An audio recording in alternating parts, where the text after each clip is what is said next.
I think if you're purely reactive, that's management.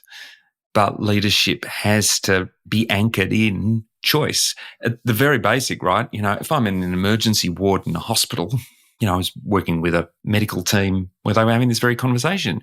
We don't have choice about what we're doing in the heat, when we've got all of these inpatients being admitted, new emergencies arriving, etc.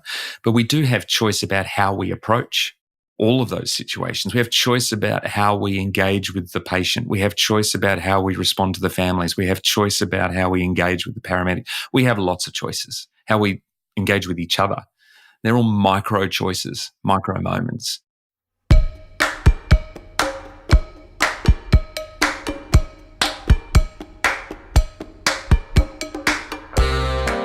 What if leadership isn't about having all the answers, but about creating the right space for people to thrive? And what if the outcomes from meetings weren't just about being efficient and effective, but also about being engaging and expansive? Well, today I'm joined by a guest who brings a fascinating blend of legal precision and improvisational creativity to his work with leaders. We explore how the most impactful leaders intentionally shape the emotional quality of the environments they create, not just to get things done efficiently, but to generate genuine energy and connection. And we get into that classic tension between the desire for control and the opportunity that exists when you let go. So whether you're leading a team meeting or a major transformation, this conversation will change how you think about the spaces you create and the choices you make within them. Hi, I'm Digby Scott, and this is Dig Deeper, a podcast where I have conversations with depth that will change the way you lead.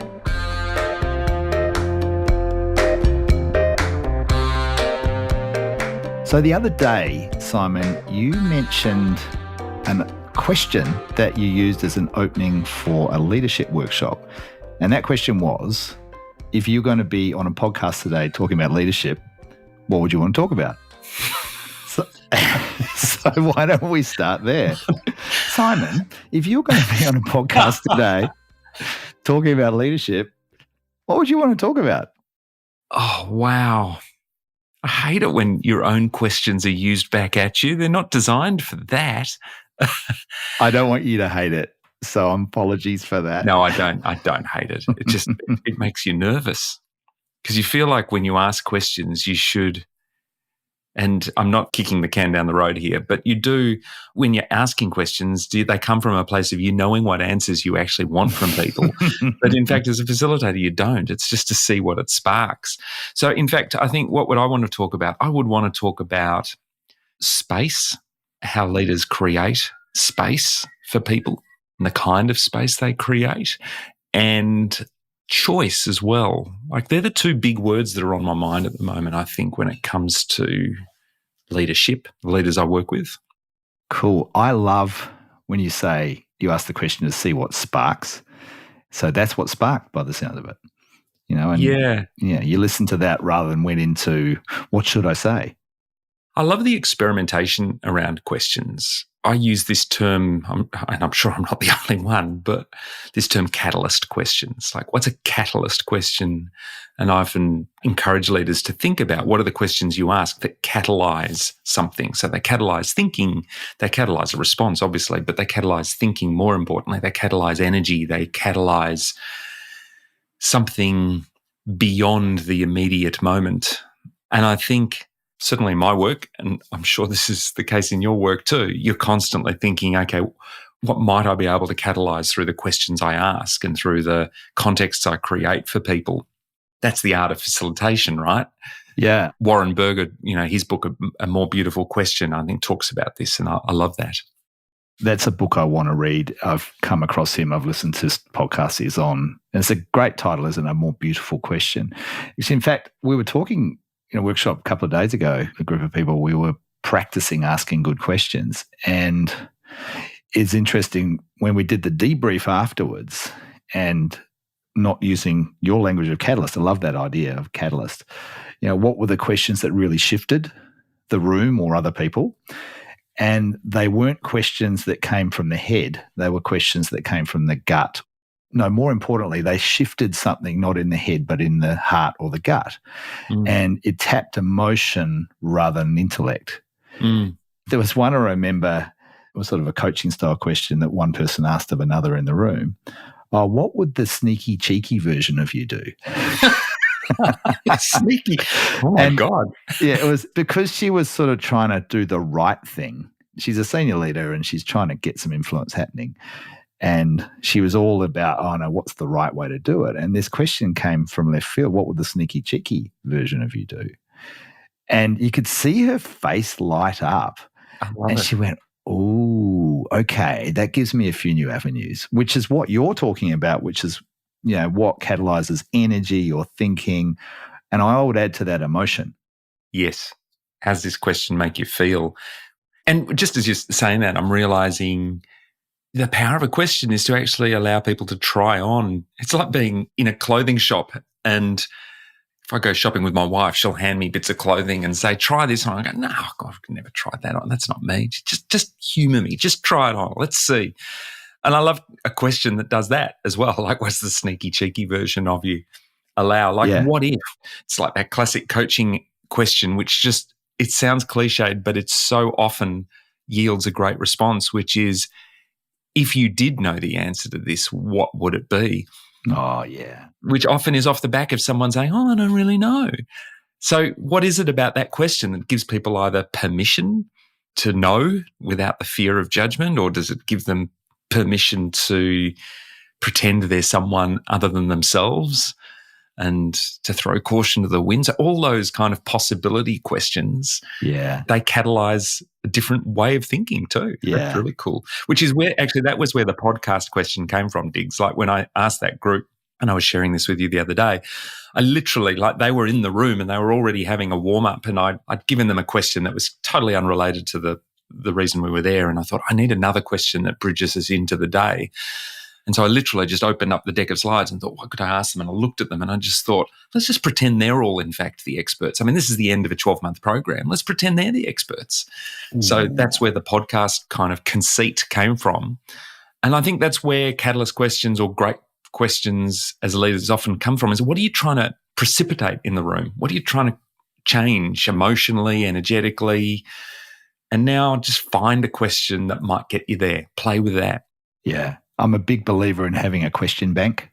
And, I'm imagining with your slides, what went in through my mind as you was talking about, I opened up my slides and you having a list of 50 questions and we went, that's the one for this group. Now, I suspect it's more in your head than on your slides, that stuff, right? And you make it up on the spot. Yeah. Well, in this case, that's exactly it. Yeah. Literally typed it in live, thinking of it. What do I want to ask? Yeah. But I like the idea of a question bank. I need one of those. Yeah. It's a bit more about building your question muscle, isn't it? Right. It's to be able to ask, as Warren Berger would say, more beautiful questions. And I often talk about, I tend to have 4 different types of questions. There's your what questions, which are your orienting, setting the scene questions, like what are we here for? What roles do we need? What time do we have? All that sort of stuff. And then there's what is questions, which are the interrogating what's happening and what do we actually want and what's the real issue, and really getting into a deeper understanding of the challenge. Then there's your what if questions, which is what you were just talking about, like the possibility generating questions and the unlocking questions and the creating potential different ways forward. And there's your what next questions, which are, okay, so what do we do with this, right? And to me, what I see a lot of groups do and people do in conversation and meetings is stay in the first and the last ones, the what questions and then the what next questions, but they don't get into the real meat of something. And I see you as a real master at the second and third questions, and actually the fourth ones too, right? That pragmatism that you bring. Looping back then, and there's definitely a link, right? Because you responded to that first question and you said, I'd like to talk about space and choice. And obviously they're linked. Which way should we go? What's your sense of where we take it? I think space. I feel like space is the natural build off what we're talking about here, and maybe choice will fall out of that, as if they're separate topics. They're not. When I use that word choice, if you tracked me in workshops and rooms with people and coaching sessions at the moment, and you tracked my language and did a word cloud of what are the words that pop up the most, I think they are the 2 words. And choice often translates as choiceful, which is, how do leaders step into a place where they're really clear on their intention and they're very conscious about those choices that they're making in the moment, not just at a meta level, but in any given moment. And I think that connects with the question of being really intentional about what kind of space you want to create for your teams, for people. In the same way, you're right here, for example, your choice of questions is very choiceful. Like, what am I trying to create here with Simon, this guy I know? We're colleagues, but we're friends. And how do you design a podcast? Well, the only way to do that is through the choice of questions. Absolutely. Let's stay on space. So what do you mean by space? When I say space, or when we say space, what's your definition of that? Space, more than anything, is a context. Hmm. Because obviously you can think of the physical space, but it's a context where people can be something or do something or achieve something or feel something. And I think the quality of a space, it's like, you go to a restaurant and, often they'll ask you to rate the ambience. Or, when you read a review of a restaurant, they'll talk about the ambience as a critical factor in the overall dining experience. So there's the food on the plate, there's the quality of the service, there's the cutlery, the drinks, the wine, the cocktails. But all of that sits within this bigger context, and it's one that you detect from the moment you walk in to the restaurant. Some people perhaps more conscious of it than others. Like my wife and I, when we sit in a restaurant, we're really attuned to all the factors that are creating the vibe. It's the vibe of the thing, to quote that classic Your Honour. Aussie movie, yeah. And I think space is that. It's the ambience and that context, but with a really clear purpose attached to it, which brings us back to the word choice. Love it. So it's not just about the feels or the vibe. It's a space that is designed to ... finish this sentence. It's a space designed to encourage experimentation. It's a space that is designed to allow people to connect and collaborate, re-energize or regenerate energy. It's a space that is designed to, and you could keep going, right? So I think the interesting thing for leaders is, how do you create those different contexts, those different spaces with intent? And some leaders have a default towards one more than the others. Like, you might have a leader who is very, very strong on creating a space where we get shit done. Yeah. Which you just call productive space, but it's the getting shit done space, because they're very clear on, okay, what are we here to do? How long have we got? What are the goals? That language, because I think that's where space, that's a huge indicator of the kind of space a leader creates, is the language that they use, the questions that they ask. That might be their default mode. So then I think, the interesting thing in that is, how does a leader become more attuned to the other spaces they're not creating? Yes. And build that as a muscle. What's coming up as you talk is, it started, in my mind at least, with space as a physical place, as in the restaurant or the meeting room or whatever it is.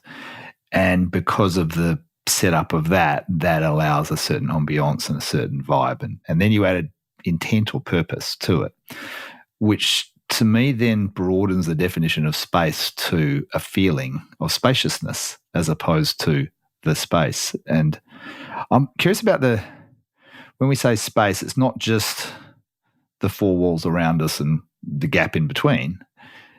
There's something about a feeling element to space as well, right? Does that make sense? And I'm wondering what your take is on that. Yeah, I think that's absolutely right. There's a few thoughts sort of flying through my head. There's a really kind of common expression that's used at the moment, which is a safe space. Huh. This is a safe space. Does this space feel safe? And I think, I've got a whole kind Yes. of thing around that. Like, how many times have we been in a workshop or something where someone at the beginning says, now this is a safe space? It's like, is it really? Like, you can't just call it that. We'll see. Because really, that should be the language I might use to describe the emotion, the feeling. But do I feel that way? Does it feel like a safe space? So I think that's an emotional quality for sure. But I'm just sort of going through this and going, if I go into a conversation with you, Digby, there is a space immediately between us that is created by the history of our relationship, characterized by trust, characterized by just the intimacy of listening and so forth. And all of that learned experience, lived experience between us gives this whole thing an emotional quality. And instantly that defines the space. Like, we jump on a call like this and the conversation is immediately shaped by that kind of space, but it's unique to us. It's different from, another friendship or a colleague where I know the space is more defined by, is this an emotion? But the emotion is we've kind of got to catch up with each other. Like we've got to just know what each other is doing. So we go through this rapid fire of like, so what have you been up to? What are you doing? How's work? What are the kids up to? And it's like this laundry list of the stuff we've got to cover off and tick off. Yeah. I wonder what the emotional quality of that is. It feels, again, just defined by the history of that relationship and the dynamic of conversations. That feels a bit more productive, more, are we making progress on this friendship? Yeah, it's interesting, isn't it? You've used the word productive a few times, and I think there's different ways of interpreting that. Coming back to intent, and so there's the kind of the physical, but there's also the leader's language you mentioned. And what are the outcomes are we actually trying to create here? And the outcomes don't have to be tangible outputs. That's one outcome. But there's also, does the team feel closer? Do we feel creative? Is there a momentum beyond this room in terms of team camaraderie, for example, right? And therefore, what space and spaciousness can I create as a leader to do that? It's such an interesting idea, this idea of space, because my guess would be that there's plenty of leaders who don't necessarily give this a lot of thought. It'll be more about, okay, we've got an hour, we've got to get this decision made, go. In your professional work, how do you circuit break that or work with that sort of drivey, let's just go without having given a lot of thought? Because in some ways in your role, you are the leader as a facilitator, yet you're not the leader of the team or the organization that you're working with. How do you work with that dynamic? The first thing that comes to mind on that is that, often you are working with teams who they engage you as a facilitator or as a coach because someone knows that they kind of need to slow themselves down a little bit. Problem is if they don't bring you in, someone's going to drive them all towards a particular outcome. And, I've had a recent experience of this with one team, and this is not the only one who's done it, right? But they wanted to facilitate a conversation about the future of the organization, strategy, and so forth. And in the lead up to this, one of the leaders in the team kind of pulled together all of their thoughts on a questionnaire and then got AI to distill that down into big themes and then got AI to translate that into a draft strategy document and shared that with me as if to say, okay, so we've done the work up to this point. So now what do we need to do when we come together? We just need to verify this draft, don't we, that AI's created.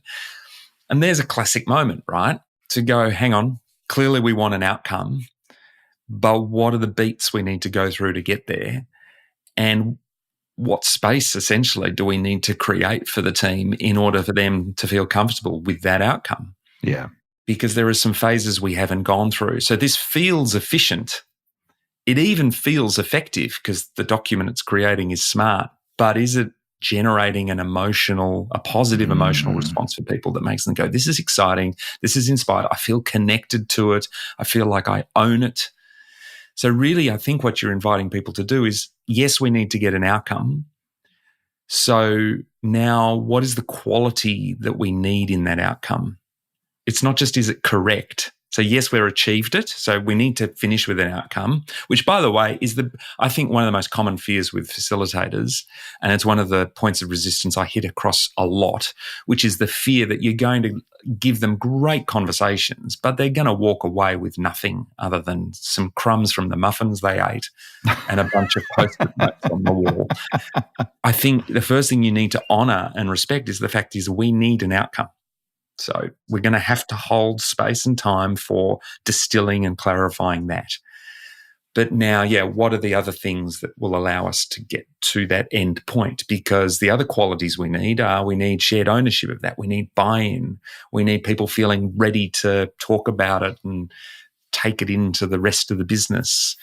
We need it to be a strategy that has asked the right questions and has thought beyond our default.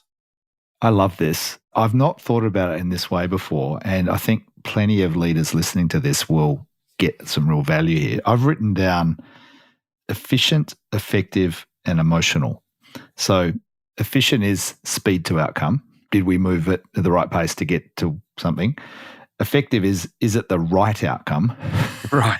Rather, we might be really good at climbing a ladder fast, but did we go put it against the right wall, sort of thing, right?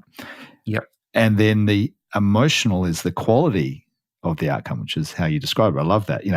Does it have buy-in, excitement, energy around it, right? And there's something about that as a set of questions, right? And not just for us as facilitators, but also for any leader who's bringing people together. This idea of, all right, so where am I focusing my attention across those 3 E's? Is it just about efficiency, or is it actually about the higher end game of energy and excitement and emotion? I'm using lots of E words. I wrote those down because I'm feeling like there's one missing there too. And I don't know whether it's part of it, but if I had to make it an E word, I'd say expansive. Yeah. In other words, it's thinking beyond the default. Yes. Or evolutionary or something. Now I'm stuck in your E palette.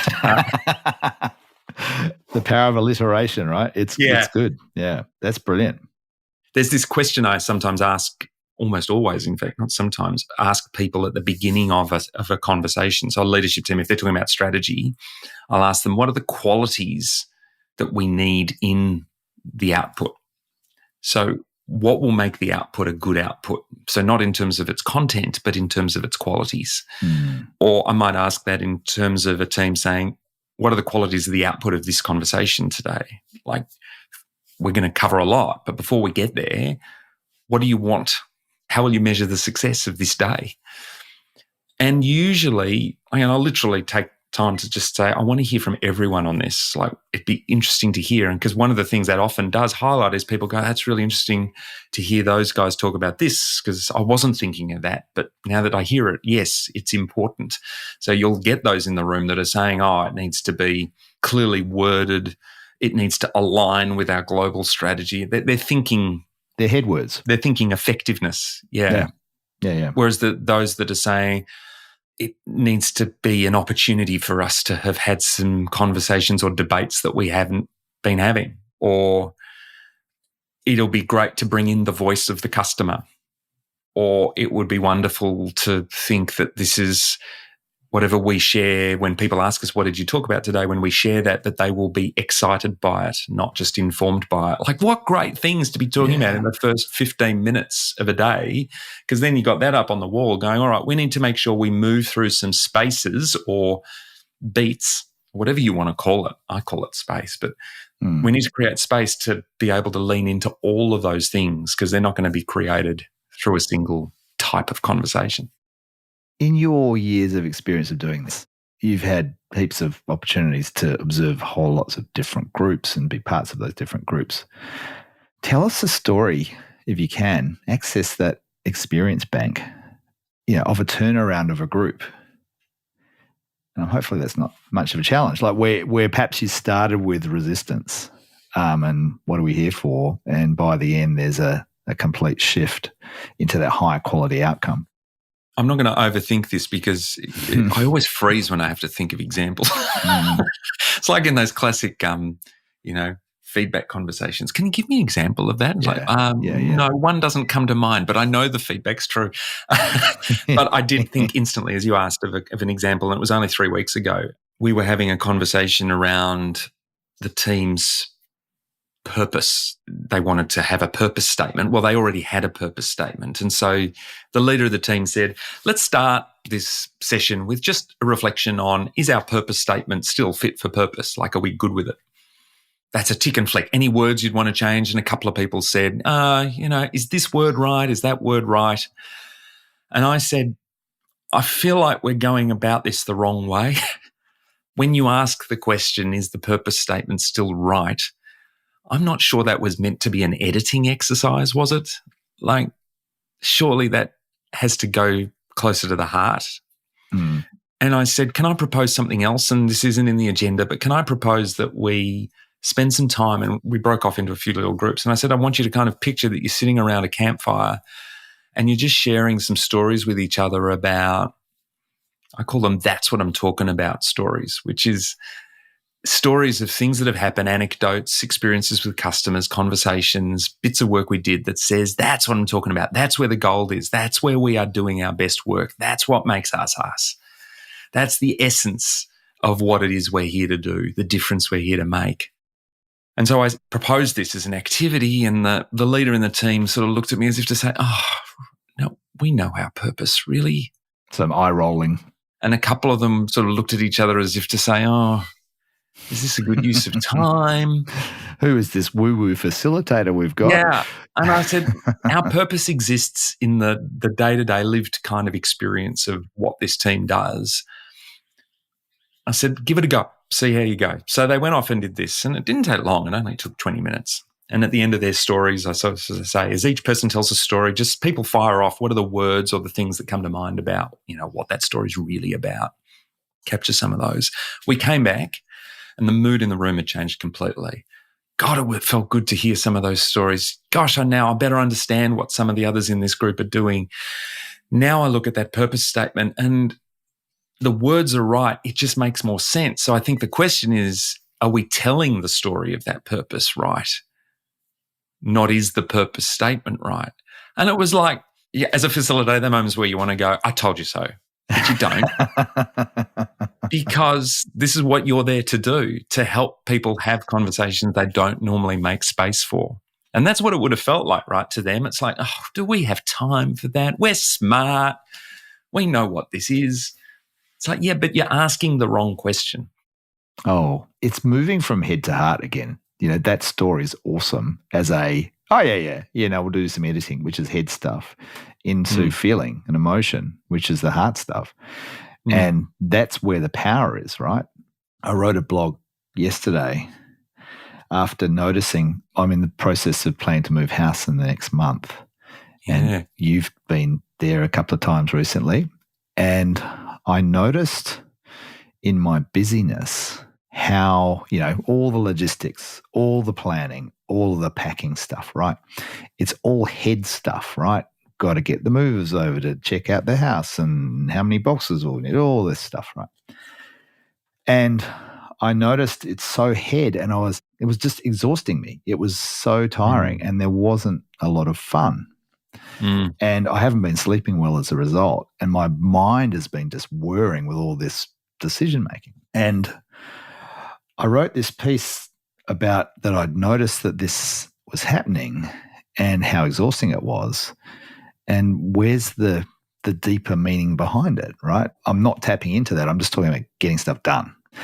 And then it got me thinking about, in leadership, this challenge of being in headland the whole time, where we're just, what's next? What do we have to do? What decisions we have to make, and all of this, and how disengaging that is, not just from your own deeper sense of meaning and purpose and joy, but also how that is then projected out to your team and your organization, right? And the risk of that, if we're just in headland. So what you're talking about, this idea, as I've written it down, going from efficient to effective to emotional, feels really, really key. And what I would love to know is, how do we not rely on people like you and me as the ones to slow us down, right? That's one of my eternal questions around how do we create unhurried productivity. Yeah. I don't have an easy answer. What? But I know that the practice is critical. I mean, before we keep riffing on that, the other word that immediately sprang to mind as you were just sharing that is, we live in this achievement orientation all the time. Like it's achieve, achieve, achieve. Or, to use that expression I used before, get shit done, because the lists are huge. The to-do lists are massive. Like when you're moving house, there's so much to coordinate. Yeah. You're running a team or a business, there is so much to get done. And it feels like the pace of that has just gone up. Yeah. People have more to do than they can possibly get through. And so I think that's the other thing to just sort of pick up on here, because I don't want to lose it, which is the sense, I think, when I talk about space explicitly with leaders, that there's often this sense that, well, yeah, I love the idea of space, but you should see my world. There's always a but, right? Yeah, we don't have time to stop. We don't have time to breathe. And so I think the assumption is, in order to create space, we've got to have a 2-day retreat and go into, the hills You swing the pendulum massively, right? The other way. Yeah. So we will do space when things are quieter. It's like, when? When's that going to be? That might be when you're dead, right? Yeah, It's like, right. yeah. When I retire, that we. So I think the real question here is, how do you create space? And this goes to your point, right? It can't depend on, well, we're going to book a facilitator for a day or two, because I need to create space within the busyness, within the work as well. Yeah, that's how I think about it. Example, right? It's Friday today. Usually it's quite a day, but given the moving stuff, I've got 3 different contractors coming over this afternoon for various reasons, all related to the move, which compresses my day. Yeah. But before we recorded, I had a few choices. I did a bit of work this morning, and then I was like, what's the best thing I could do now to make this conversation as good as it possibly can be and as enjoyable as it possibly can be? And I went for a walk for half an hour. I found space in the day to do that rather than do the next thing on my list, because I think I was focusing more on the emotional quality of the outcome of this that I wanted rather than the efficiency of how many things could I get done today. Mm. And it came down to me giving myself permission to do it in the face of all these made up other things that I could be doing and other people's expectations. Mm. And there's something quite powerful about that. Giving myself permission. Such a good, well, because now we come to that word choice, right? Like, if you assume that you are choiceless, that you lack agency, that you can't make choices because you are dictated and shaped entirely by the inbound traffic, I simply have to react to that. Mm-hmm. I don't think that can ever really be leadership. I think if you're purely reactive, that's management. But leadership has to be anchored in choice. At the very basic, right? If I'm in an emergency ward in a hospital, I was working with a medical team where they were having this very conversation. We don't have choice about what we're doing in the heat, when we've got all of these inpatients being admitted, new emergencies arriving, etc. But we do have choice about how we approach all of those situations. We have choice about how we engage with the patient. We have choice about how we respond to the families. We have choice about how we engage with the paramedic. We have lots of choices. How we engage with each other. They're all micro choices, micro moments. And the tragedy of busyness is people often either use it as an excuse, not consciously necessarily, but an excuse to say, I haven't got time to be aware of what's happening right now. I just have to go on autopilot. I think that's where we get into trouble. It reminds me of some research McKinsey published a couple of years ago. It wasn't their work, I think, but they were the distribution point for it, which was called Dual Awareness. And I think there's a book called Dual Awareness, which is, as leaders, developing the capacity to have dual awareness, which is one part of the dual is the awareness of your state, your language, the way you're being, what are you thinking, how you're feeling, what are you doing, what are you saying. Mm. And the other part of dual is awareness of your environment. So the vibe, the responses to what you're saying, the relationships that are happening in the meeting between people, how they're relating, and simple stuff like, there's the temperature of the room, okay, right? But all of this stuff, paying attention to it, the key point I took from that idea was that you need to be able to do it in the moment, not afterwards. Mm. That, I wish I hadn't said that. I mean, you can learn from that. To be able to notice in the moment is the highest form of awareness, and then to be able to respond appropriately.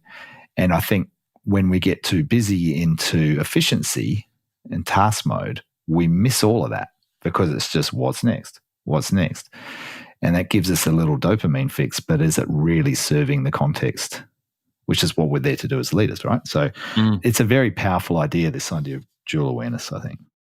There's a permission thing in that as well, which is, I remember the very first blog post I wrote when I started my practice, which was 13 years ago, was titled Get Out of Your Head and Into the Moment. And it was probably a message to myself more than anything.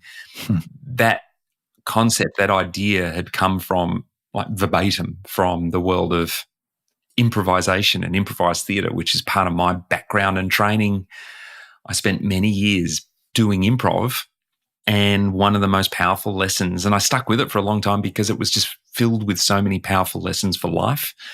And this was one of them. Get out of the head and into the moment. Because if you're improvising, so if you picture improv on a stage in a theatre context, you're co-creating with colleagues in the moment for the benefit of a paying audience as well. But the worst thing is being on stage with someone who is so in their head that they're worried about what's going to happen next. They're 3 lines ahead, trying to plan. We'd often call them dirty, rotten planners. Great. Love They'd that. often call me dirty, rotten planner because I'm trying to control and fix things always. I'm managing the scene as opposed to just being totally attuned to what the scene needs. Yeah. And what actually my other performers are doing and what they need from me. That's a much more powerful state to be. So if you translate that, like I love that thing of you've got to be in the moment and noticing stuff because that's a muscle and it actually takes practice. Yeah. And I'll talk with leaders often about how's your noticing muscle? Like, is it flabby or is it well-toned, well-honed? No one wants a flabby noticing muscle. No. Because I don't think a lot of leaders have a practice. Yeah. How do you do it? Let's get real here because we're not perfect, are we? I'm far from perfect. Like the reason I do all of this is to try and coach myself. Yeah, exactly. You're your first client, right? Yeah. What are the challenges you face with that? And where do you get in your own way around this stuff? Or how do you get in your own way? I'm a filthy planner. I am terrified of things going wrong. I had to use every muscle in my bones to not prepare some notes of things I wanted to say with you today because even though some people might go, well, being prepared is good, isn't it? It's like, yes, it is. But I know for myself, if I'm well prepared, I'll be more worried about are we covering off the things I wanted to prepare than what is this conversation actually about? Like, where are we going? What does this need?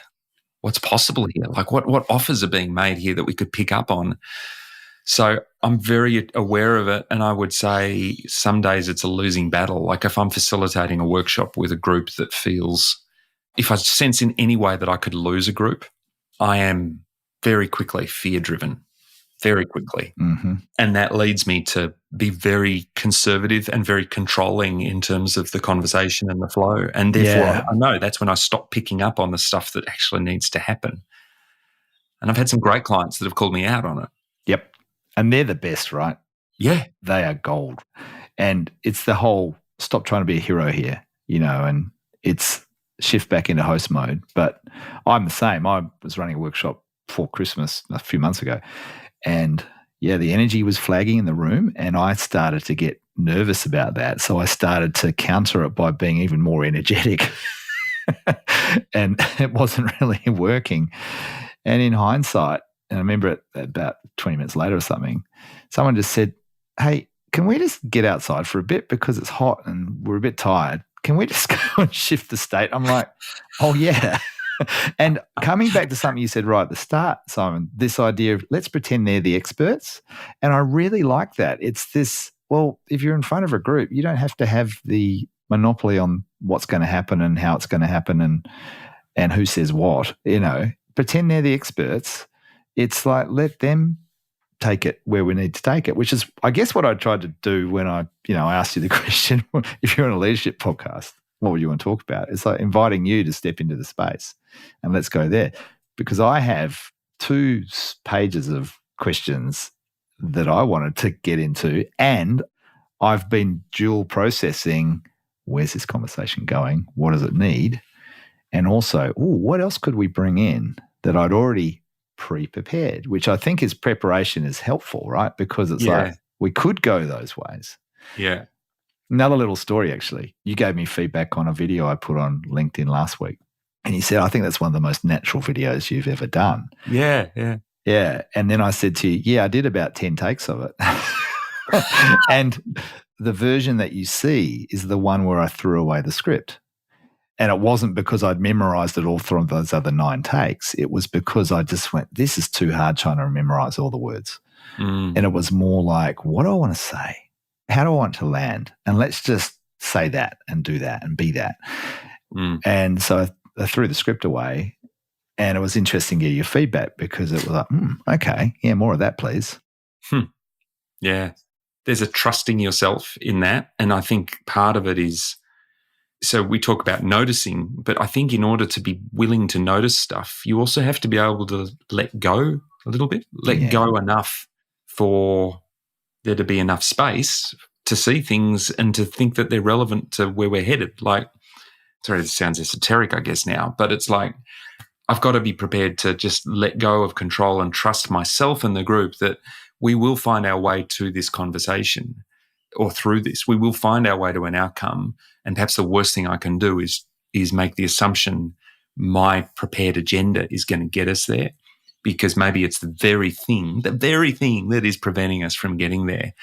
As you were just sharing your example, another example that came to mind for me was working with a group, and same, like you could sense there was unspoken tension in the room. It was a fairly big group, so I always get nervous about allowing tension I don't understand to come to the surface in a big group because of the potential for it to explode, and then I lose control and I'm not doing my job. And that was a situation where a client said, there are conversations that need to be had in this room and we're not having them. How are we going to get there?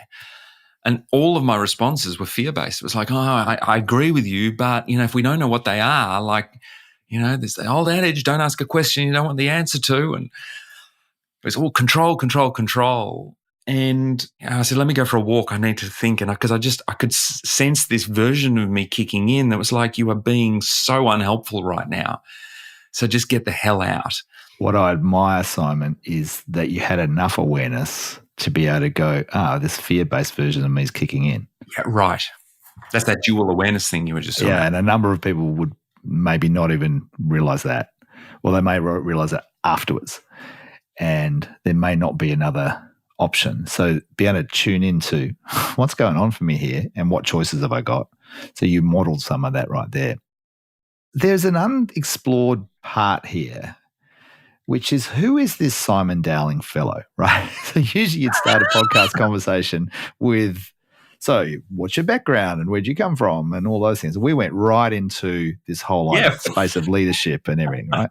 And I suspect people listening are going, I love a bit of his backstory because I heard improv, right? What we haven't heard is former lawyer, right? And and I'm looking at your face now going, do we really need to go there, Digby? I'm curious about, because the stereotypical image of a lawyer is almost the opposite of a lot of the stuff we've been talking about. Nothing against lawyers. There's more of a, that's an interesting journey. It's a bit like me starting as a chartered accountant, right? We both came into this professional services field and now we're in this quite different space, still professional services, but of a different ilk. I really want to ask you what drew you into law, but I think I'm probably more interested in what drew you away from law into this. So a couple of things. One is I always had wanted to be a teacher. So there was the teacher DNA in me. So that was... Where does that come from? I don't know. But if you did know, what would the answer be? I think the answer is probably some teachers I had when I was young at primary school level who were just great. They were really good at teaching. And I still I carry them with me in who I am. Yeah. And so I was inspired by that, and something obviously appealed about the idea of teaching and helping others learn. So I wanted to be a teacher. I grew up in a world where, you don't want to teach. If you get the marks, you should do something else. Aim higher, young man. Yeah, it's just such a tragedy, Anyhow, ended up doing law for that reason because I got the marks, basically, but knew almost from day one that this was not the long-term plan. Found a way to do some teaching. So I was running seminars for clients and stuff until I eventually decided, you know what, I am going to teach, and resigned and was going to go off and do a dip ed and become a secondary school teacher. I was accepted into that. I'll never forget, in my suit, I'd come from my office. I was standing in the queue putting in, because this was the day we had to do it all manually, right? Putting in my application to teach. And there I was in the queue going, oh my gosh, this is such a different world. Like, this is after 5 or 6 years of legal practice. Anyway, while I was waiting, for my dip ed to start, the study to start and also to finish working because I'd handed in my notice, I came across this consulting company basically that placing these ads and then they gave me a call by pure coincidence because they were looking for someone preferably with a legal background because a lot of their clients were lawyers, but they were looking for someone to help them teach conflict management, negotiation, mediation skills and so forth. So I ultimately decided to give that a crack and put my dip ed on hold. And the thing that appealed most was within the first year, I was going to be doing some teaching in a university context and also with corporate clients. So it sort of seemed to tick all those boxes.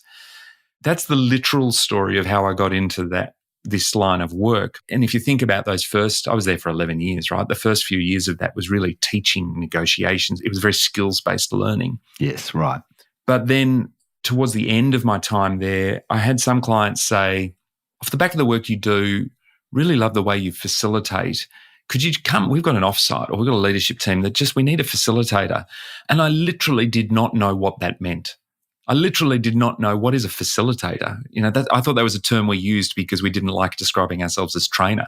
But if I haven't got content and slides, what do you want me to do? Mm-hmm. And I didn't know this work existed. So before I know it, I'm on this offsite with this senior leadership team, working with the HR person who partnered with me on this to say, let's design an agenda. This is where we want to get to.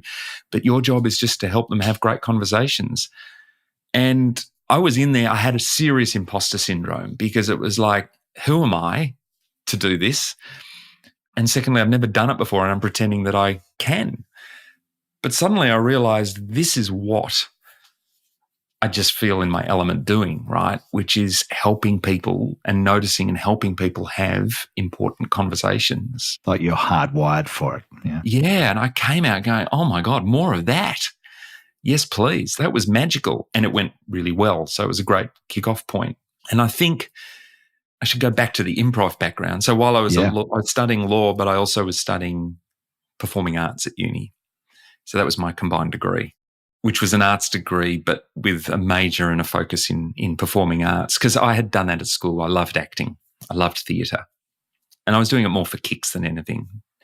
But so coming out of uni, I had done a lot of theatre at uni, a lot of plays and stuff, but I didn't really have time to get involved in theatre productions because I was working as a lawyer. I was way too busy for rehearsals and stuff, but ended up getting involved in improvised theatre because there was no script to learn, just workshops to attend and then performances to do. And that's where I started to really learn the skills of people being able to co-create things without a script.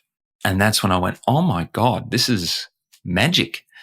But I was really bad at it because I was a lawyer who loves control and scripts. Those two things, there's a duality there. Absolutely. Yeah. So that duality is one I almost carry with me every day now, right? It's like, am I lawyer Simon or improviser Simon? And in fact, does it have to be either or? How do I blend it? How does lawyer Simon show up? Sensible, critical, pedantic, details-oriented. And they all can be strengths, right? Particularly when you're working with a group and they need the output. They need a closure. They need, all that practical stuff, right? Yeah, thank you. Yeah, so that's true, right? So that version of me is also to say, hang on, this doesn't feel like a clear commitment. It's the pragmatist. Yeah, that's right. The duality here is pragmatic, Simon, really fearful of people walking away without outcomes that are meaningful and can be acted on, versus, but I believe deeply that the best way to get to those outcomes now is to do that in a way that's playful, fun, vulnerable, self-deprecating, silly, joyful, but fully expressive as well.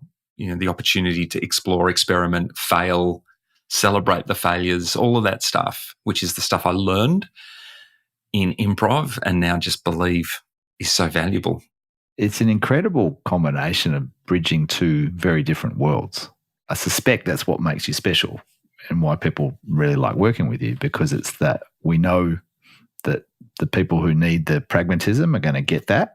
The people who want to explore and be more open in their orientation to where we take things are going to get that. And you can seamlessly blend and dial up or dial down what's needed in the room. And that's an incredible range of skills to have, I think. So go you.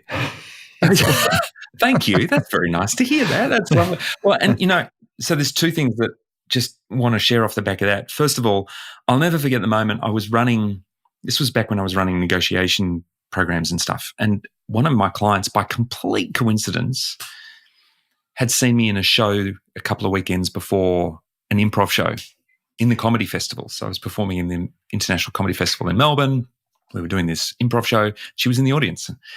And I didn't know until I rocked up for this gig 2 weeks later, and she said, "Simon, I saw you in this." And my instinctive reaction was, oh my God, I've been exposed. Like, I've lost credibility in this room. So up to that point, I'd been holding those worlds separate. It's almost like this is secret Simon, this is professional Simon, because I thought they couldn't coexist. I mean, this is the nonsense of it, right? And I think it's probably something in that for a lot of us. I think so. Until she said, "Can we please have more of that Simon here?" Mm-hmm. Mm-hmm.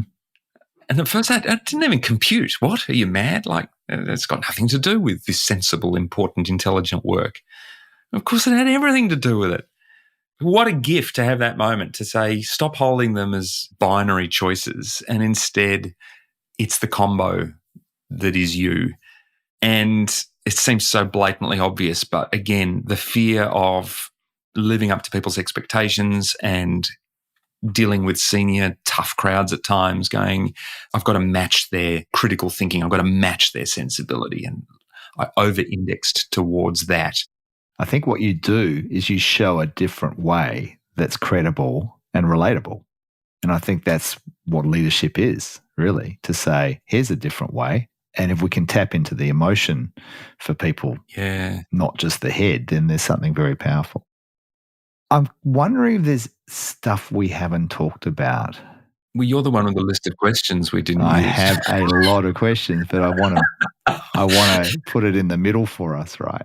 There is something I think we should come back to, and that is you posed this question of, like, getting practical. How do leaders work this noticing muscle? Because I think this is easy to understand conceptually, but I think the work in this is important, because it's not just nod and agree with this stuff. And there's a couple of things that I'm just thinking about. Like, one is having this kind of almost avatars of yourself is really useful. Like, what are the different versions of me? So having lawyer me and improviser me is really useful for me, because I can keep an eye on both of them and how they're showing up. And I'll often do this with leaders, is talk about, what are the different, if we had 3 versions, 3 cards that we were turning over and say, this is the 3 versions of you that we might typically see in stressful, difficult moments. What are they? And also in glorious, joyful moments. And let's keep those 3 avatars in close check. But there's also then the work of noticing, being able to notice in the moment. And I think it's got to be some sort of grounding practice. So whether it's yoga, in my case, at the moment it's yoga. It's the thing at the moment. I'm much more attuned to what's going on in a moment if I've done yoga on a given day.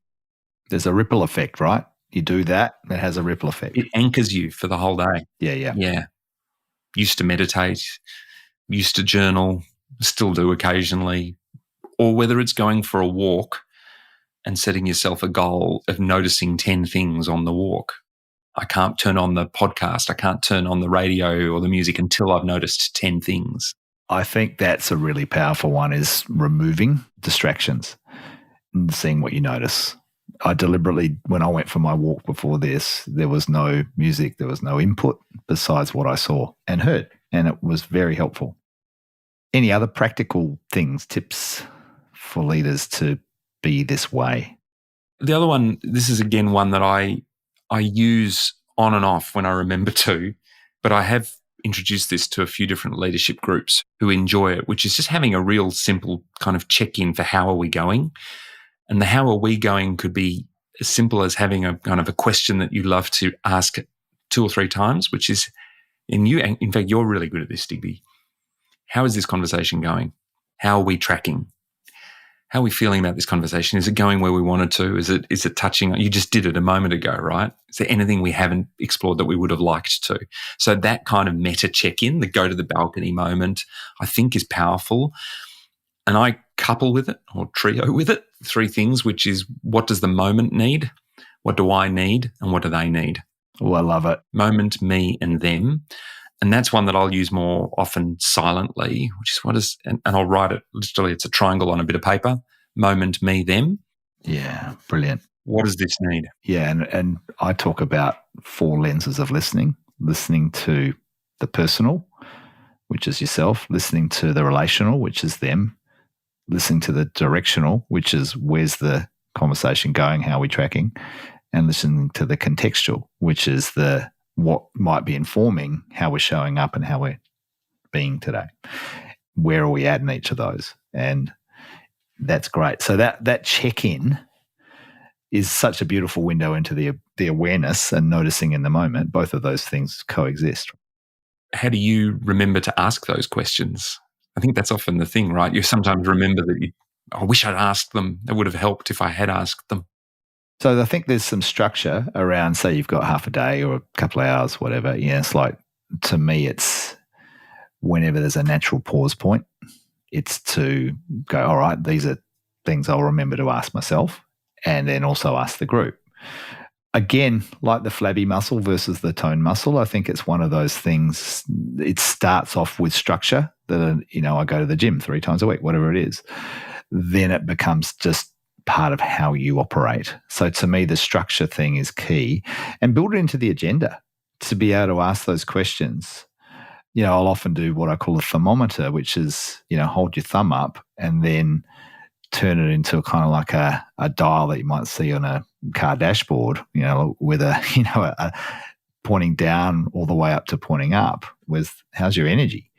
And I'll just get people to do a show of energy thermometer, right, across that scale. And then things like that I'll always do after a break, sometimes before a break. It's at the natural break points, I think, is what matters. I love that, like hardwiring some stuff in. That's when we talk about space before, when we talk about noticing. Maybe the big thing is, and leaders, stop trying to be perfect at this. Like, make it easier for yourself. Set a timer to go off loudly with like, energy check at 90 minutes. And make it fun and not too onerous. Yeah. Keep it light. Be imperfect. Be bad at this. Simon, there's a question I love to ask at the end of a conversation. Not the end already, is it? Aren't we just going? Aren't we just getting going? This is part 1, my friend. Oh, my God. Lord. Well, we talk a lot. I think we have to press record more often with these conversations. Feel free to edit. Oh, no, it's a rich vein of gold we're tapping, I think. But the question I want to ask you is, if you think back over the last hour, what have you learned or been reminded of during this conversation? I think for me, it was really useful to bring back up to the surface the power of reflecting on that duality, as we were just talking about, the 2 versions that can kick in. Because if you don't regularly reflect on that and talk about it, like, this conversation's been super helpful for me, because I'm now thinking about how those 2 versions of me will play out in a gig I've got next week, for example, or how they're playing out in the context of the busyness of home at the moment. So I think what that's reminding me of is the power of just having someone you can sit down and talk about this stuff with regularly and say how you're tracking with that. So not trying to do it all alone. And, if I take our conversations, not just the recorded ones, but that's the power of our conversations, someone that allows you to talk about that stuff. That's one thing. The other thing I'm being reminded of is I talked about those spaces before, and I'm suddenly going, oh my gosh, amidst the busyness, there's so much to achieve on the home front as well as the business front at the moment. Like, we've got a lot going on. There are some spaces that I'm not holding because it feels we don't have time for it, but I'm going, that's just false logic. Connection space, the space to just have time sitting, expressing thoughts, just hearing about what's going on, just the space to breathe. Returning to some of those habits and rituals that allow that in our family, I think, is powerful and important. And conversations like this are good to remind you that it's so easy to talk about this stuff, but it's very easy to omit to practice it in your own world. So, yeah, that's a gift. Thank you. Thank you. Yeah. The stuff we've been talking about clearly goes beyond the work of leadership in a work context, right? This is life skills stuff. So thank you. If people wanted to learn more about you and what you do and what you think about, how do they find you? I'm in Melbourne, so I'll maybe next Wednesday stand on the corner of King Street and William Street, or you with a little sandwich board, right? Yeah. I'm Okay. Simon. I'll set up a table. I'll bring some sandwiches, and anyone who wants to. You heard it here. Get in first. Get in early, folks. But if that doesn't work, I'm in Auckland. So I'm online. I mean, it's pretty easy these days, isn't it? I'm on LinkedIn. I post regularly on LinkedIn. I'm there. Just look me up, but connect with me. Send me a message. I love hearing from people. We're in a world where people like to, on LinkedIn, observe each other, but they don't reach out and use it for what it's really there for, which is to create connections. Make a link. Networks. Yeah, make a connection. My website, simondowling.com.au. You can find out more about me there and, again, reach out to me. And it's got all my contact details in there, so always welcome someone's email or phone call if they want to have a chat about anything, or, you're interested in something I've talked about and you say, hey, have you got any resources on this? Just reach out. And there are plenty of resources. As you've heard, folks listening, that he's a wealth of pragmatism as well as heart. And I recently recorded a podcast with Digby Scott on his podcast, Dig Deeper, which you can listen to that. Oh, hang on, you probably tick. If you've got this far, thank you. Yeah, the improv is there every time, isn't it, mate? Or the idiot, one or the other. Both start with I, you choose. I love it. Simon, thank you. It's been rich. It's been warm as ever, mate. We'll see you again soon. Thank you. Thanks heaps, Diggs.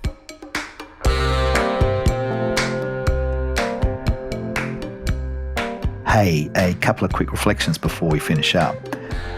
I'm really struck by the idea of the quality of the outcome that you want when you've brought people together. It could be just about efficiency. Were we efficient in our time? It could be about the effectiveness of the outcome. Was it the right outcome? And then also, this is this new stuff for me, is this idea of what's the emotional quality of the outcome? Are we bought in? Are we excited and energized by this? Has it got energy around it? And then, as Simon suggested, perhaps it needs an expansive quality as well. How has it changed or shifted our perspective in some way? And I love those ideas. It's something I reckon I'm going to start to build into my work when I facilitate, when I bring people together, and perhaps it's something that you as a leader could think about too. I'm really curious about what this has got you thinking and what you might be led to do now as a result of this. Here are a few practical things you could take some action on. First thing is to listen to episode 3 with DK, who is a former TEDx curator, all about the deliberate design of spaces for people to have a positive experience. We go deep on that. A couple of other things you could do. There's 2 blogs. I'll put them in the show notes. These are blogs I've written. One called The Moment of Choice and another one called Develop Dual Awareness, where I go into those ideas in more depth. You could also subscribe to my weekly newsletter where I go into some sort of depth with some practicalities around ideas around leading people well, making change happen and living life deliberately. And that's at digbyscott.com/subscribe. I'd love it too if you could share this episode with someone else who you think might get some real value from it. Perhaps you could also follow it in your feed just so you get every single episode coming through. I'm Digby Scott, this is Dig Deeper, and until next time, go well.